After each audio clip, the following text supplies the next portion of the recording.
Hello and welcome to the Passenger Seat Podcast, a podcast designed to fill your passenger seat with chat about classic cars, all recorded from my 1968 Morris Minor Peggy. I'm Becca and today I'm going to be talking to you about our adventure to the Morris Minor Owners Club National Weekend, where they were celebrating their 50th anniversary of the club.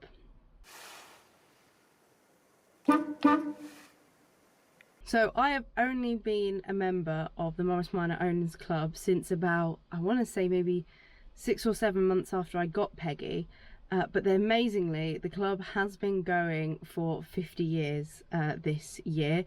It started in 1976, which is really only 6 or 7 years after the last Morris Minors came off the production line. So a really early start for the club in terms of providing that support and collecting heritage and things like that of these vehicles for people going forwards. And it's worth noting that at the time when the club was set up, some of those really early cars weren't really worth very much at all. Many of them being used by young students and kind of first-time drivers or as very cheap runabouts, and many of them probably even started to head to the scrapyard already, because whilst it's very close to the end of production with the Morris Minor, it's obviously had a really long run of production if you go all the way back to the start of those series MMs. And so thinking about those early vehicles, by the time it gets to 1976, it's covering quite a broad range, and it is quite an interesting club when you think about it. A lot of the clubs that I've grown up around have been around the mark. So for example, the Singer Owners Club, whose event I went to a few weeks before this one, they cover the whole mark. And obviously with the Morris Register we have that, but to have a club that is specifically about one model of car, although some people argue that the early Morris Minors are so vastly different to the end Morris Minors mechanically that they almost aren't the same car. But to your general public, it's a Morris Minor regardless of which era you're looking at. And so yeah, to have a club built around one make and model is such a interesting thing, I think, and for it to be still going 50 years later and to have as many members as it does and to have so many cars still on the road is really as much a testament to the cars themselves as it is to the hard work that's been put in over the years by the club.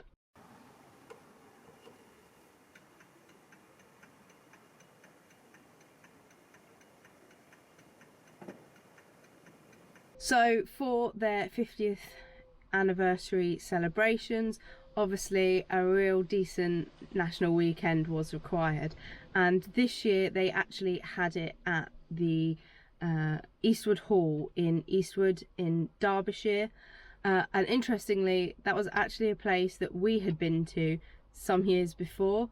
A few years back, you might remember the Singer Owners Club had a national weekend in that area. They were staying at a different hotel nearby, but we ended up staying at that one, and it was actually where the Jensen Owners Club were having their national weekend at the same time. So we were staying in the hotel then, but for the Morris Minor National Weekend, the Morris Minor Owners Club had booked out basically the whole hotel and also secured part of the grounds for camping, as well as part of the grounds for the displays and auto jumble and things like that. So really taking massive advantage of such a big site and building on what they learned from last year in terms of the fact that there is definitely a growing interest in having both camping facilities and hotel facilities on site, if that's at all possible. So that worked out really quite well. So I went and visited the site this year with the Morris Minor Owners Club in January and it was really interesting walking around. And if you remember the winter that we had, it was quite a wet one, very difficult to remember when we're sat in blazing heat still in the middle of August, but it was a very wet one, and some of the fields and things like that were hugely flooded and very muddy, and I was not at all prepared for the amount of mud that we were traipsing through as we explored around the site. But even then, there was definitely a lot of potential with what could be done with the site, and the club definitely made the most out of it.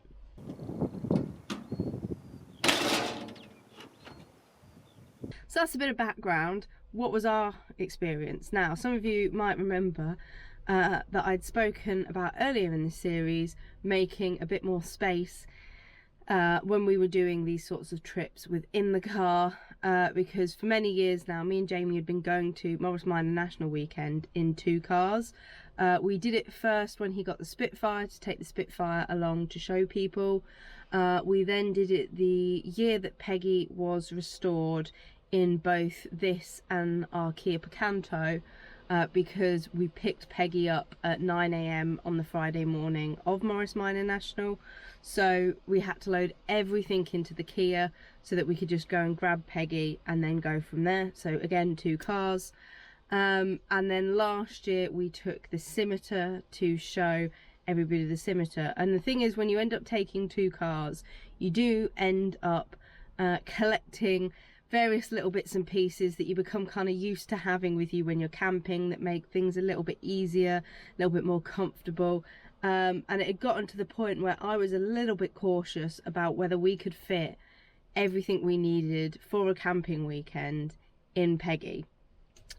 And so I began inquiring about a roof rack and asking a few people around if it did much damage to their car, how it worked, how kind of it affected the car and stuff like that. And one of the people, or 2 of the people that I asked, were Claire and Mush from the Women Driver Social Club, who have got roof racks on various vehicles of theirs, and they provided lots of advice, and also ended up providing a roof rack. They had been they'd purchased one from a friend of theirs who had it in their dad's garage for years, since he'd used it when it first came out, and it had always been boxed back up, put away, and then brought back out when needed.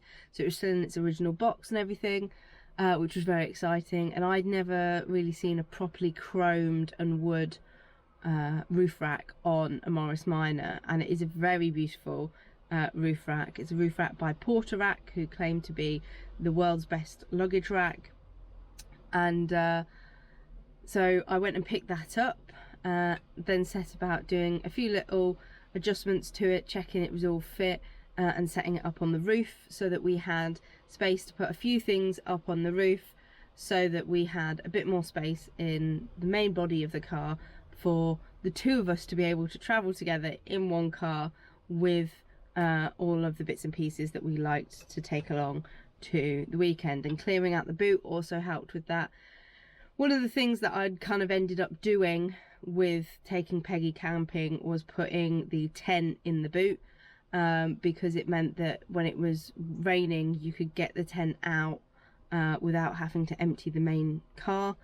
But having seen the weather forecast, and the fact that I tidied the boot up and I was really quite happy with how everything was set up in there, I didn't really want to move my toolbox into the car and stuff like that.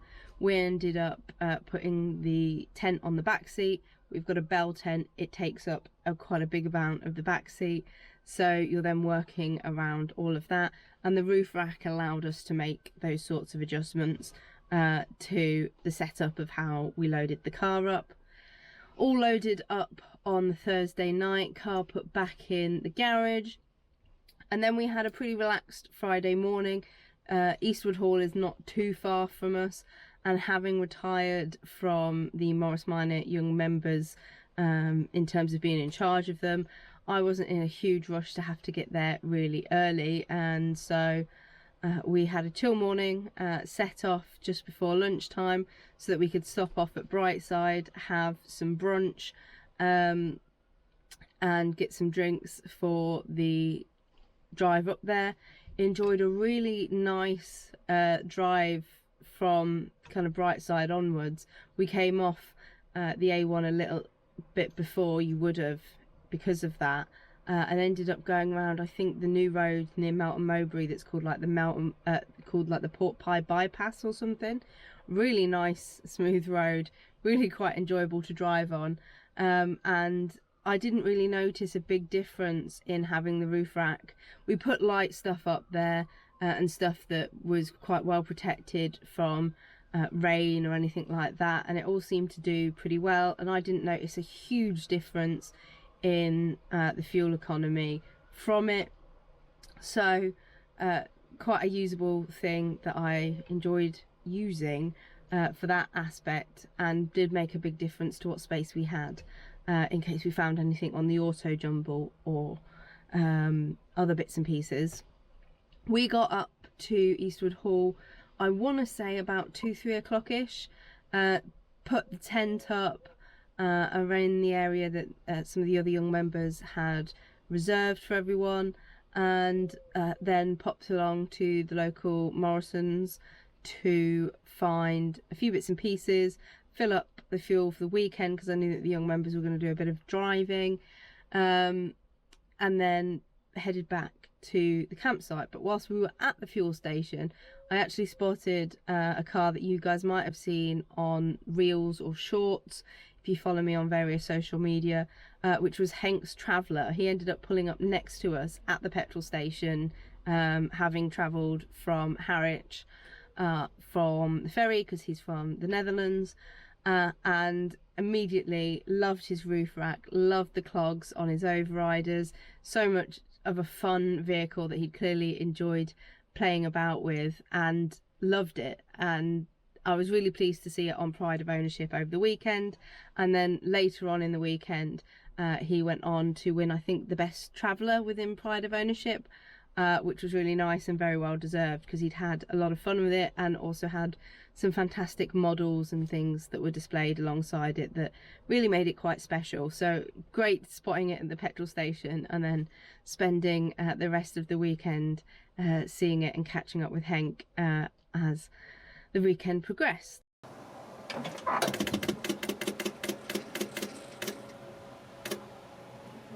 Went back to camp, and a few more of the young members had arrived and started setting up. We started cooking our dinners and things, and then after dinner Dara had organised a kind of pub quiz, so we all sat round in various teams having a go at some of the questions that Dara had set. One of the other teams did win. We did pretty well, just me and Jamie, but one of the other teams did end up beating us, unfortunately. And it was also announced on this Friday that there would be a young members challenge. So we all had a budget of £30 to go round the auto jumble and find the most interesting or weird, wonderful thing, and then there would be a vote on who had the best thing. So that gave us an interesting challenge to go around and seek out on the following day. A lot of the young members are really keen to get to the auto jumble as soon as possible, so many of them got up really quite early on the Saturday and hit the auto jumble early and hard. But we ended up having a bit of a more chill morning, and I think by the time that we'd got to the auto jumble, people were already speaking very highly of what Lewis had found on the auto jumble. So I knew that it was going to be a challenge to beat that, and we'd have to find something pretty special. We didn't know what it was that he'd got because it hadn't been shown or told as yet, but those that had been with him when he purchased it were speaking very highly of it. So we got Peggy parked up in the lineup, did a bit of a walk round some of the stands, caught up with a few people that we hadn't seen for a little while. These events are always great for that, having a chat, catching up with people. Went and grabbed a few bits of the Morris Minor Owners Club merchandise for the 50th anniversary to add to my various collections, and then obviously hit the auto jumble, and was having a real good walk round looking for stuff. And it's always interesting. I mean, the auto jumble is fantastic for the stuff that you really need, the hard to find bits and pieces, because whilst there's so much stuff that is reproduced and remade to a decent quality with these, some stuff you cannot be finding an original part for, and so it's always a fantastic turnout on the auto jumble, and there's lots of good bits to be found. But obviously we were hitting this auto jumble with the explicit thoughts of what can we get for this young members challenge that we'd set ourselves. So having a good explore, looking into all sorts of boxes of bits and pieces, and in the back of my mind I'm still trying to think, what on earth could it be that Lewis has got that everyone's speaking so highly of. And we did the auto jumble, and we had bought a couple of bits and pieces that we were thinking about, but nothing really was like, that's definitely gonna get us. So we went back to Peggy to drop off a few bits and pieces, and the vehicle that was in front of us, I think it was a Morris Minor pickup, had a few bits and pieces outside the front of it, and immediately I was drawn to a really old fire extinguisher that they had. I always carry a fire extinguisher that's actually usable in Peggy, especially after we had the fire in the engine bay some winters ago now, and it was just a very beautiful piece, and I thought, well, that's a good option. It's interesting. I'm pretty sure it's got some now defunct gases and stuff in it, and it was polished up really nicely. So I was like, well, maybe that, I'll get that. But then as I was thinking about that, the guy pulled out a little kind of hacksaw that is on kind of a frame that you can clip the hacksaw up, and then it's got a moving vise on the bottom of it. And he explained to me that on one side of it was written the English name of the company where the patent was registered, and then on the other side they'd had to have a different name for when it had gone to America, so they'd had the other name. And it was kind of cast iron piece, quite weighty, and the clip that held up the saw made a really satisfying noise, and it made a really satisfying noise when it dropped down.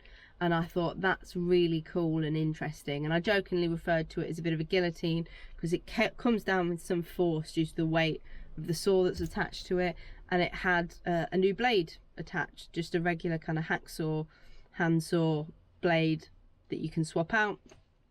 So really interesting. And I thought, I think there's a few people in the young members that'll be really intrigued by this. So we struck him up a deal with the fire extinguisher and this, and headed back to drop those off in Peggy, the car behind, and then carried on our walk round. There was lots to see and do, as is often the case with Morris Minor National Weekend. Lots of stuff going on in the arena, the usual car trials and talks and displays from various different registers. There was also some dog shows going on in the ring this year, but there was also, kind of hidden in one of the side rooms, a virtual welding thing that Anthony Murray had brought down from Cheshire, that was free to have a go on and was really interesting. It was apparently something that's about helping you get kind of the speed and the consistency and the angles right with welding before you go on to kind of using actual welding equipment and wasting that. So it was quite interesting to have a go. I had to have a go right-handed, even though I'm left-handed, but was assured that regardless of that I had done quite well, which was quite nice to hear.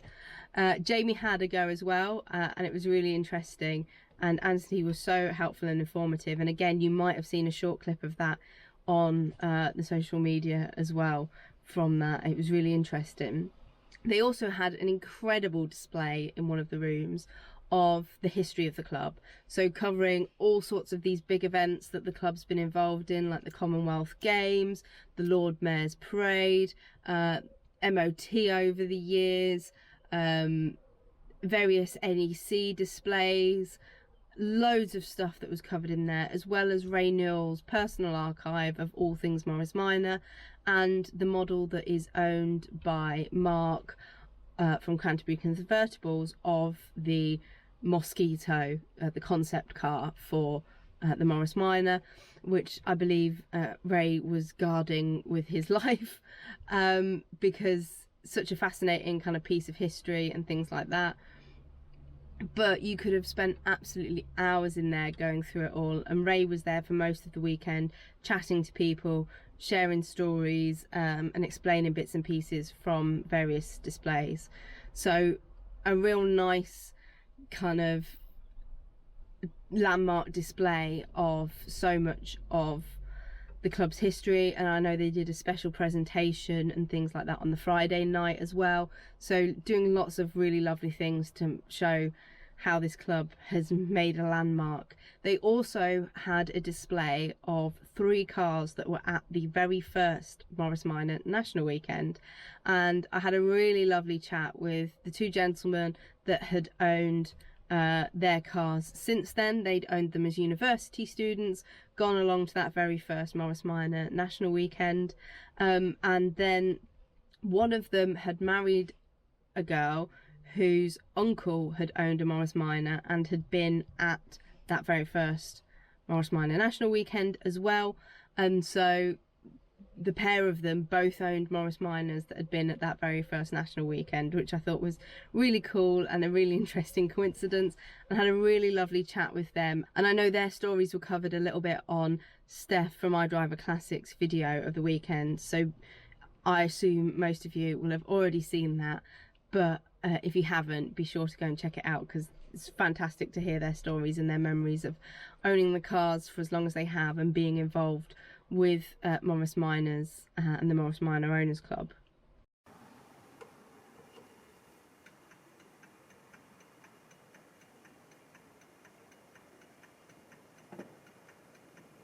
So that was kind of most of the day of Saturday, walking around the cars, chatting to people, capturing photos and video clips and all of that sort of stuff. And then Saturday evening there was a young members kind of drive out that ended up going to a pub called the Excavator in the area that has a JCB in the garden, and we had a really lovely meal there as a group, and nice chat and catch up. And something I've kind of neglected to speak about, but I think all of the young members would say would be something that was massively remiss of me to leave out of this national weekend, is that the young members were kind of followed for the weekend by a picture of Princess Diana. I'd picked it up from a charity shop for Steph from iDriver Classic at her request, and was supposed to give it to her at National Weekend, but we began doing all sorts of silly things with the picture of Princess Diana, putting her on the roof rack, including her in the quiz. We took her to the Excavator on the Saturday night, and it just so happened to be one spare table chair at the table, so she got a seat at the table. All sorts of silly random things, taking all sorts of bizarre photos of this framed photo of Princess Diana. And I believe over that weekend it was actually her birthday, which is kind of random and a coincidence that we hadn't even thought of. So there was pictures of her at the pub, and then afterwards we needed some more cash.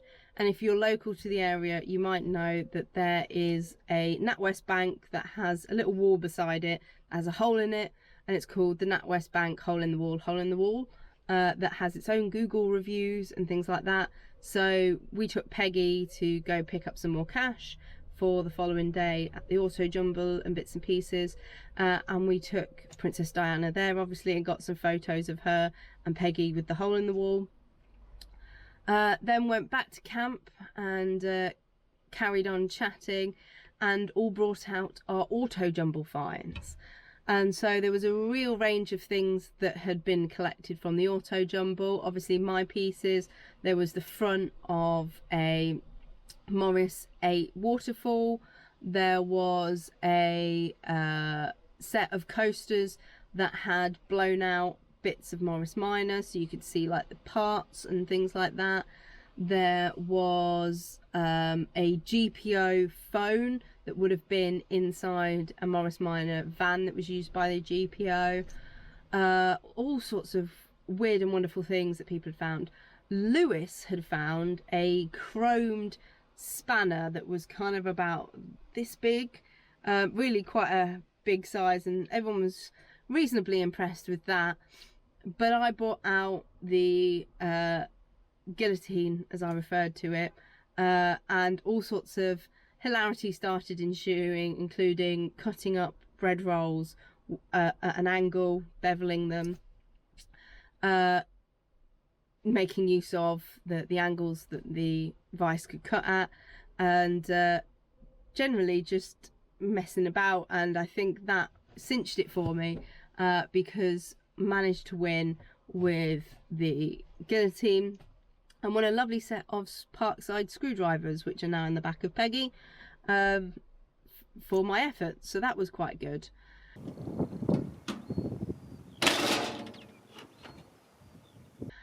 The Sunday was more displaying on the field. The young members had a bit of time in the ring where we spoke about our cars and what we get up to them with. We also had a really nice conversation on the Saturday night with Mark Havard from Canterbury Convertibles, who also does the concourse judging, and we spoke about how many of us were using our cars as daily drivers and things like that. And I think that planted the seed for him, because on the Sunday, as part of the concourse awards and things like that, he announced that they would next year be looking into bringing a kind of concourse for daily drivers that take into account the mileage that you do, the things that you get up to in the car, and how well the car performs, because these cars being used daily is what keeps them in the public eye, much more so than a show queen that only comes out occasionally. So that was quite interesting, and I think that's a really valuable thing to have done as a club. So I look forward to seeing how that all plays out next year. I obviously had my really lovely chat with Sandy Hamilton on the Sunday, so if you haven't checked that out, that was the previous podcast. Be sure to go and give that a listen if you haven't already. Some fantastic stories being shared by him. We had the final rounds of the hotly contested driving challenge, where Dara and Elliot were able to come back, having competed at the 75th anniversary of the Morris Minor and won in Miranda. They came back and won it this year for the young members, and now have 2 trophies to share between them, which is quite nice. But it was an all young members final, which I think was pretty cool. And yeah, a really good weekend. We ended up taking camp down and stuff kind of around 5 o'clock. We walked into Eastwood for some food, drove home, and had a really successful drive home. The roof rack performed faultlessly, Peggy performed faultlessly, and yeah, a really good adventure for us all round, and really enjoyed it.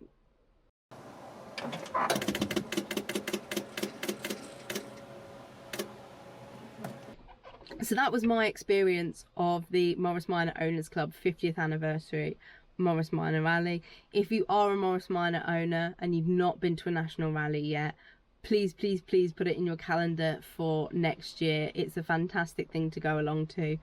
You'll meet some fantastic people, get some parts and bits and pieces for your car that you probably didn't even know you needed, and generally have a really wonderful time. And like I said, if you're somebody who hasn't got an absolutely perfect car and use it regularly, and you think maybe I'm not going to be welcome, there hopefully will be next year that concourse for those daily driven cars, really showing how appreciative we are of such a range of vehicles within the club. So I think that just about wraps everything up.